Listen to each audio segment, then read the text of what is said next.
Hi there, my name is Nicole Hebert with the Moose Show Journey to Hope team, and this is Voices of Hope.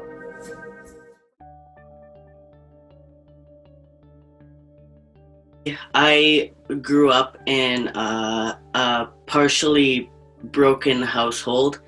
Um, my my father was not in the picture, um, and at the beginning of um, my mental health issues, uh, my a family member of mine went through major drug addiction problems, which resulted in a significant amount of abuse towards me, which I believe has has I'm going to start over. I grew up in a broken home.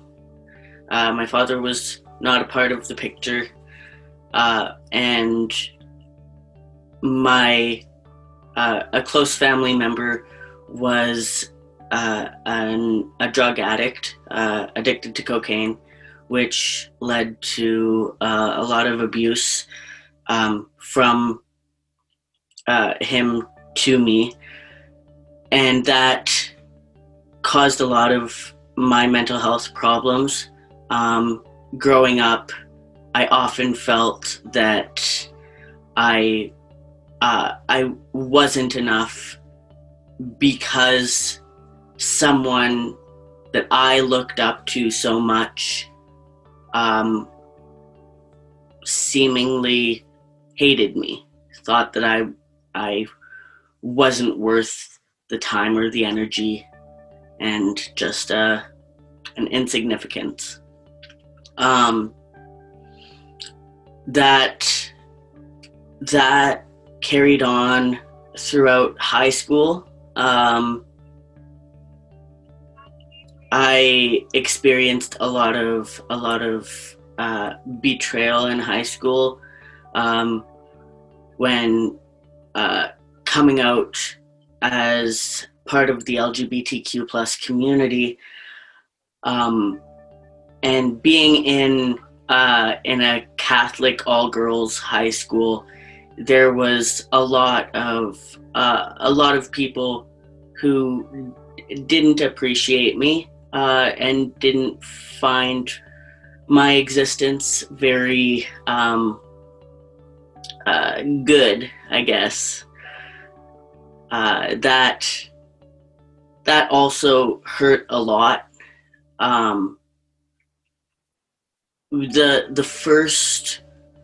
The first girl that I ever had a relationship with, the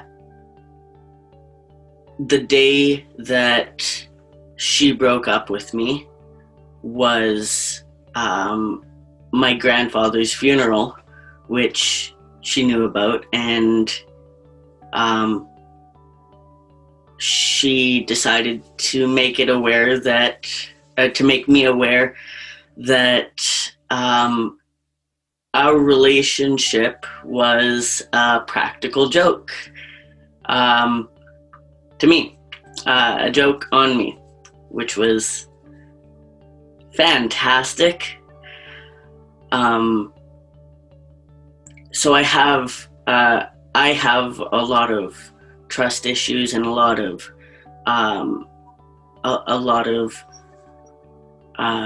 personal self-worth issues that I am working through slowly, and I think that the turning point in my life, when it went from being this just this waterfall of bad to being something that I appreciated and that I loved, I believe that started when I moved to Toronto, and I was on my own for the first time, and I had to take care of myself. And I knew that it would be hard, but I didn't know how hard it would be. And I would see people struggling all the time in Toronto. Everybody just really trying to make ends meet, to make sure that they're there for their family, that they're going after their dreams, and sometimes they just fall. And I was one of the people that fell, but being able to take care of myself and really only have myself to rely on made me realize that other people are non-player characters in our lives. I'm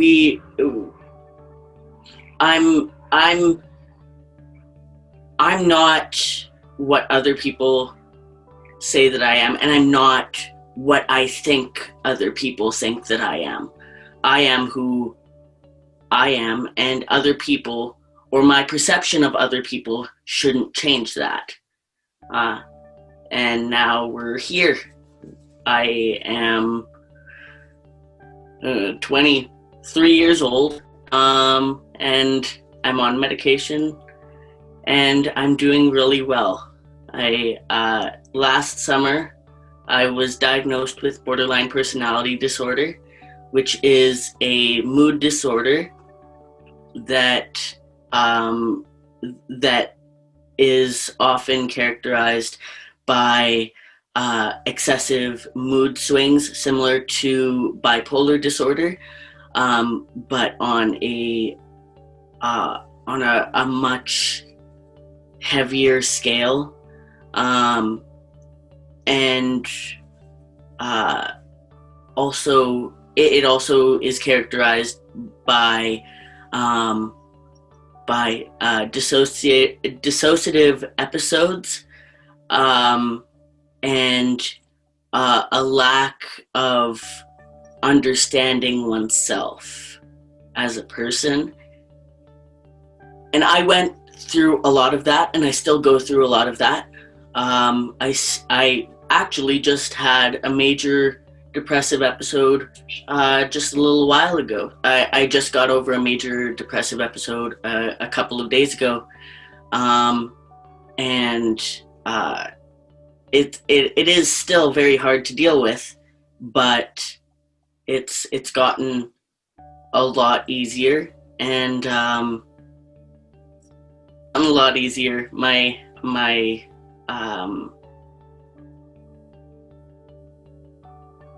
experience, having gone through it for so long, I'm 24. I feel like I've come to an understanding not only about myself as a person, but also how I can interact with my mental health issues, and how to make it easier to fix whatever's wrong, to correct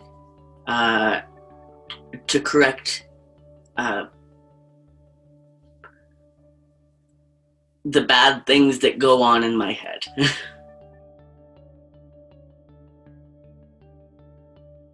So mood management is a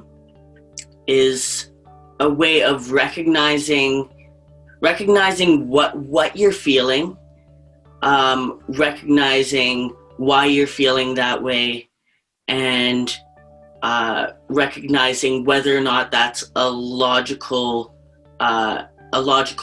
feeling to have in that situation, and if it's not, to to look at the situation from an outside point of view and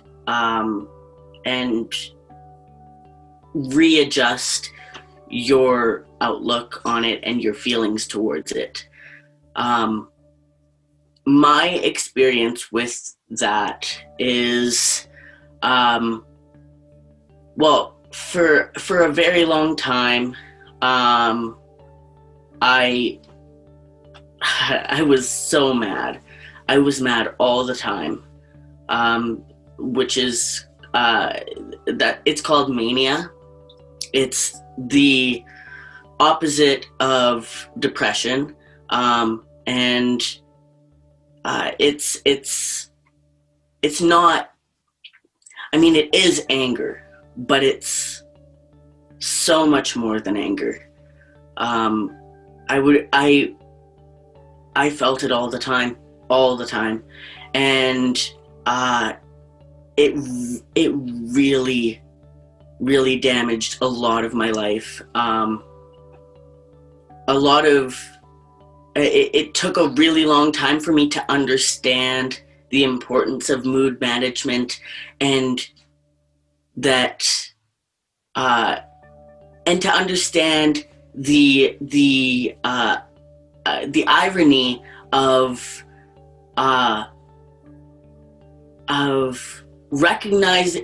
being able to recognize when your emotions aren't logical to the situation, but also recognizing that whatever you're feeling is still valid. It took me until probably, I would say, really just this year that I realized how important it is to look at your emotions from an outside point of view. My mom tried to help me. Pardon me. My mom tried to help me with mood management for all of my life. She did help me, give me a few suggestions that I always just fully blew off. I refused to do them. I didn't want to do any work. I just wanted to sit and wallow in my anger and my sadness.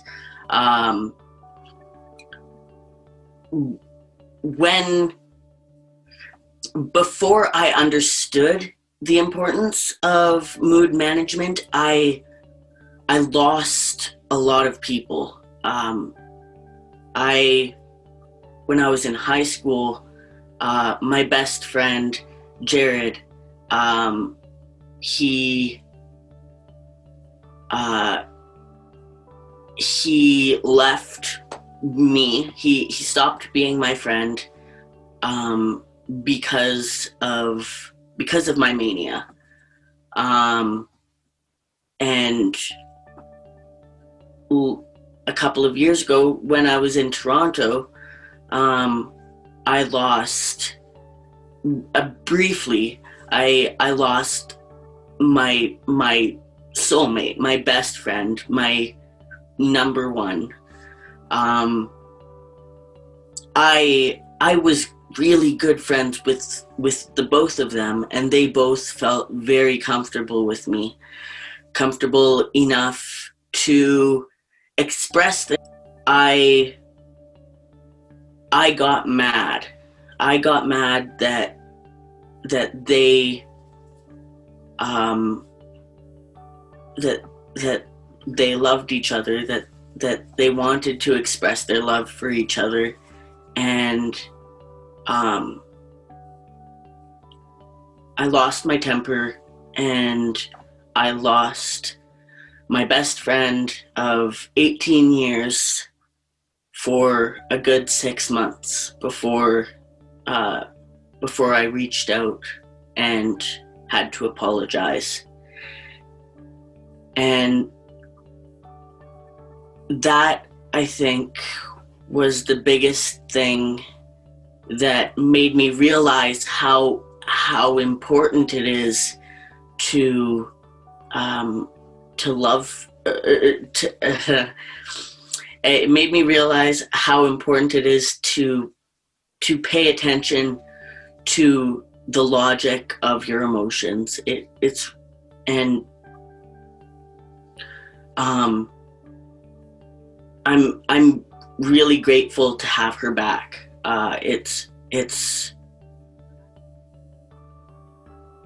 It feels really it's really difficult to go through life with someone.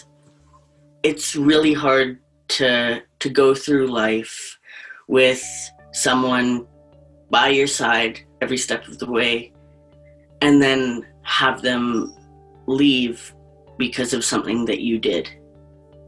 It's not fun. And in terms of how I manage my mood, it's honestly very difficult a lot of the time. The thing is, mania isn't always anger. It's often anger, but it can also be extreme happiness. And, it really sucks to be feeling like the best you've ever felt, to be like insanely happy, like no other kind of happiness. Like you're on a roller coaster, like you're having so much fun, and then realizing and then having to realize that it's fake. It's not real. It is a symptom of my mental health issues. And that's, I think, what makes it the hardest. It's easy to be sad and be like, well, I don't have any reason to be sad, so I might as well get out of bed and shower and, get my life back together. But when you don't want it to stop, it's hard to make yourself make it stop. But how I do that is I'll usually take a minute. I'll whatever I'm doing, I take some time away from it. I sit down with myself, and I like to recognize the reasons why I'm feeling this way. Whether I'm manic or depressed or somewhere else. If I recognize that I'm feeling really strongly, I'll take a minute to figure out what those triggers were that made me feel that way, and then I'll analyze the situation to see if it's somebody else, something that somebody said, or something that somebody did. I will try to understand why what happened. And if I'm able to do that, then I can make a better judgment call on whether my emotions are logically correct. If somebody said something that I perceived as mean, but they didn't mean it that way, I am entitled uh, to being hurt, but uh, it's not okay for me to start screaming and crying and making a big fuss over it, when it wasn't meant to be that way. A small conversation can lead to really good results, whereas a big confrontation, a big scene, can lead to a lot worse.